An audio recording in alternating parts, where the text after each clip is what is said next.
नमस्कार दोस्तों, आपका स्वागत है मेरे चैनल पर। तो जैसा कि आप लोगों को पता चल ही गया होगा कि जो डीएसएसबी की वैकेंसी हैं टीचर या और सब्जेक्ट से रिलेटेड वो आ गई हैं। और उसके अंदर जो भी एग्ज़ाम होता है उसके अंदर एक सब्जेक्ट होता है हमारा हिंदी का। तो मैं आप लोगों के साथ अपनी हिंदी की एक सीरीज़ लॉन्च करने जा रही हूँ। तो उसका जो हमारा फर्स्ट टॉपिक है वो है भाषा।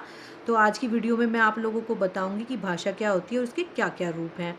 तो दोस्तों, जिस साधन से हम अपने विचार बोलकर या लिखकर प्रकट करते हैं तथा दूसरों के विचारों को सुनकर या पढ़कर समझते हैं, वह साधन ही भाषा है। यह विचारों के आदान प्रदान का उत्तम साधन है। और दोस्तों, जो भाषा के रूप हैं वो 3 रूप होते हैं: मौखिक, लिखित और सांकेतिक रूप। नंबर 1 है मौखिक भाषा, यानी कि भाषा का मौखिक रूप। जब मन के भाव अथवा विचारों को बोलकर प्रकट करते हैं तथा सुनकर समझते हैं तो उसे भाषा का मौखिक रूप कहते हैं। इसका प्रयोग हम दैनिक जीवन में जैसे आदेश देने, बातचीत करने तथा भाषण देने में करते हैं। नंबर 2 है लिखित भाषा। जब मन के भावों तथा विचारों को लिखकर प्रकट करते हैं तथा पढ़कर समझते हैं तो उसे लिखित भाषा कहते हैं। यह भाषा का स्थायी रूप है। इस रूप में हम अपने भावों और विचारों को अनंत काल के लिए सुरक्षित रख सकते हैं।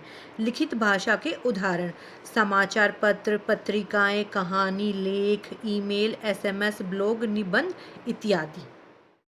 नंबर 3 है सांकेतिक भाषा।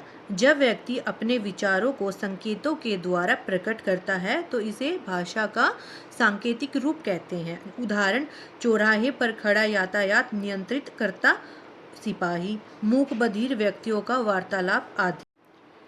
मातृभाषा यानी कि माँ की भाषा, वह भाषा जिसे बच्चा सबसे पहले अपनी माँ और परिवार के अन्य सदस्यों से ग्रहण करता है।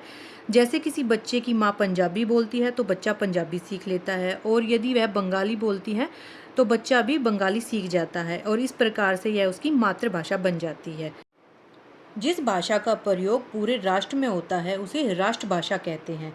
इसके बाद आ जाता है हमारा राजभाषा। जो भाषा देश के कार्यालयों और राजकाज के कार्यों में प्रयोग की जाती है उसे राजभाषा कहते हैं। जैसे भारत की राजभाषा हिंदी है। बोली भाषा का क्षेत्रीय रूप। बोली का अभिप्राय स्थानीय तथा घरेलू बोली से है। यह किसी स्थान विशेष में अपनाई जाती है तथा इसका क्षेत्र सीमित होता है। इसका अपना कोई लिखित साहित्य नहीं होता। लोकगीत, लोककथाएं आदि ही इसको समृद्ध बनाते हैं। जैसे कि राजस्थानी भाषा, राजस्थान में जो बोली जाती हैं, जैसे बीकानेरी बोली, मेवाड़ी बोली, जोधपुरी बोली, जयपुरी बोली। तो इसके साथ ही हम भाषा और बोली के अंतर को भी जान लेते हैं। तो जो भाषा का क्षेत्र है वो व्यापक होता है, जबकि बोली सीमित क्षेत्र में ही प्रयोग में लाई जाती है।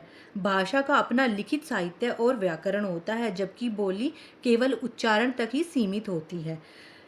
भाषा व्याकरण और सिद्धांतों को महत्व देती है, जबकि बोली के अंदर कहावतों, लोकगीतों एवं लोक कथाओं को ही अधिक महत्व दिया जाता है। तो इसके साथ ही कुछ विशेष तथ्य हैं। भारत में हर साल 14 सितंबर को हिंदी दिवस मनाया जाता है। भारतीय संविधान में 22 भाषाएं मान्यता प्राप्त हैं, जैसे हिंदी, मराठी, कन्नड़, डोगरी, पंजाबी, संस्कृत, मलयालम, गुजराती, तमिल, ओडिया, बंगाली, मैथिली, नेपाली, तेलुगु, असमिया, कोंकणी, उर्दू, सिंधी, मणिपुरी, कश्मीरी, बोडो और संथाली। तो बस गाइज, आज की वीडियो में इतनी ही। अगर आपको मेरी वीडियो अच्छी लगी हो तो प्लीज़ चैनल को लाइक, शेयर एंड सब्सक्राइब करना ना भूलें। Thank you, bye bye.